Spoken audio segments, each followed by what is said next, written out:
I tell you what, we're driving on the back alley, lost as normal, and I see a Hummer. I'm just very curious. I wouldn't mind picking one of these things up and bringing it back to Canada, but they got to have the right serial numbers and be registered, and half of them aren't registered. So, hey, how you doing? Good, how are you? Good. Hey, is that your Hummer? Yes, it is. And what kind of car is this? All right, so we're gonna take it by part. Okay, so this is a Karma Rivero. It's a plug-in hybrid. It used to be called a Fisker back in 2012. The Fisker. Oh man, yeah, so it's made in California. It's a plug-in hybrid, so it's a battery, so you can see it's there. Yeah. And then it has a generator that uses gasoline in case the battery runs out. You know how Tesla runs out and then they gotta bring a generator to power? Well, this already has built in. So it has no internal combustion engine for power, but it's got a light plant in it. Something like that. You can go camping with it. A flux capacitor and all that. This thing. Yes. Now, we've been looking at these things here. I've been wanting to pick one of these up for a while. We're driving by here through your back alley, lost. Yeah. Is this thing for sale? Well, so this Humvee, I bought it for me. Perfect. But anything is up for sale, so. Now, the next thing, is it registered? Yes, I have the SF Form 93. What's that? That is the form when the military vehicle gets turned over and you can register and become street legal. They're fairly hard to find. I'm getting these things are registered. There's getting less and less of them. Yes, and then the VIN number, I was going to call a serial number because of a gun store. Same different thing. But the VIN, right? So that VIN was a pain in the butt to get people to understand that VIN number 62 is the real VIN. You got a long number on this end? No. A bunch of zeros and then 62. Same difference. Zeros count as numbers. Do they? They're negative if they're in front. Anyway, now, so this is a 1986. Hey, here's some stupid history for you. You know that the 0 was the last number to be used in numeric stuff? But now we put it on front. You know what his name was? No. Zephron. Zephron. That's a 0. Zephron. No kidding. Yeah, it's kind of some stupid history. Yeah. Rip the lid open. Let's kind of see what's underneath the bonnet of this take jewel. a look at it, yeah. So first you got to take this out, right? So that this grill comes down. And then open here. There may be a cat underneath. So it's not here, but. This thing is 100%, it's got everything original in it. Yep, the only thing that I've been able to change on it so far is the battery, and that's about it. And everything else is working. So this is a 1986 Humvee, high mobility multi-wheel vehicle that I got on military auction. This is actually a U.S. Army variant. I'm a U.S. Marine. I did 20 years in the Marine Corps. Interesting. Yeah. Now, what do you do here? You got a gun shop here? Yes. So we'll have to check that out in a minute or two. Yeah. That's also interesting. Somebody's put a new pump on this motor. Yes. Did you put a new pump on it? A buddy of mine who spent his entire career in the Marine Corps working on this vehicle is the one that's been helping me out restore on his time off. So it's a 6.5 liter. Yeah. You probably know more about the parts and everything else than I do. A little bit. This stuff's getting fairly vintage now, hey? Yeah. These motors were very. Well, I mean, we had a good bunch of grease monkeys in the Marine Corps that turned wrenches. I was in the infantry, so I drove these things, but I never turned wrenches on them. Did you like eat peanut butter and say lots? Yeah. And I ate a lot of crayons, you know. It is what it is. I knew there was a reason I liked you. All right, awesome.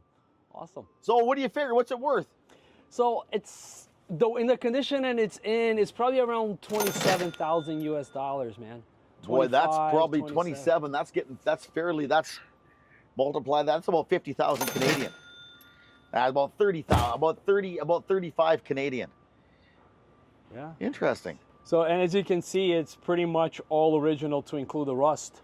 I see, it's got rust, but not very bad. No, especially for a 1986 year model, right? This vehicle never left the U.S. Most of the vehicles that left the U.S. during the global war and terrorism never came back. So this thing never left the country? No. It was just probably at Fort Benning, Georgia, or somewhere the Georgia base is there for the Nice. entire time. And it must be the summer model. It's got all canvas on it, hey? And then here in the center is where the radio communication system will go. That obviously was taken out once it, sold for civilians. You know, you weren't lying. You do have a cat that lives in here. Yeah, and next door they take care of stray cats and they feed them, so they come hang out. And then my dog gets here in the morning, she goes crazy after these cats. You know what they say about stray eh? You gotta be careful with them. You could lose your house. A lot more than your house. Yeah, but for sure. Awesome. Nice. Yeah.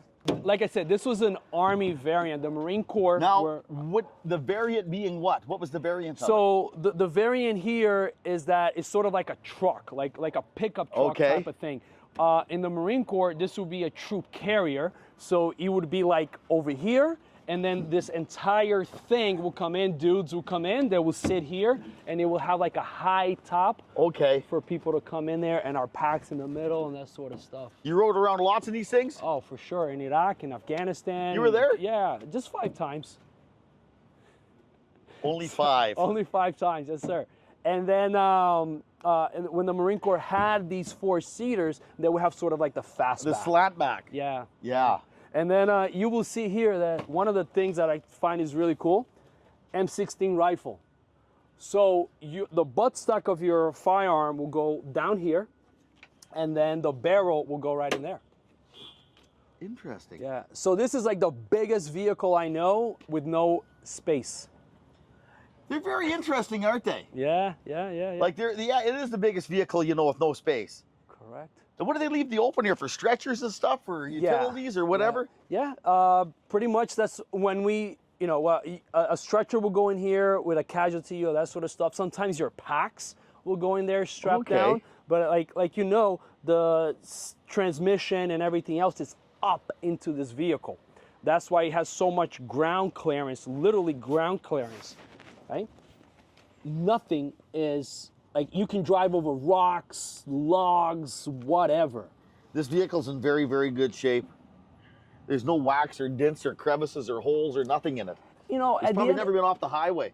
At the end of the day, like, military vehicles were really well maintained because the mechanics, that's their entire job. So they're constantly working on these cars and doing, their weekly checkups. So if you had a vehicle in the Marine Corps, if you had a vehicle assigned to your fireman, to your fire team, it was your responsibility to go to the motor pool every week and with the mechanic go check, make sure that everything ran. Oh, interesting. Yeah. So they're... Well, there's got cool. U.S. Army right on the door, right there. Yes, sir. That's pretty cool. Mm-hmm. Yeah, anyways, I like it. Tell you what, I also happen to be into guns a whole bunch. All right. You got some stuff inside?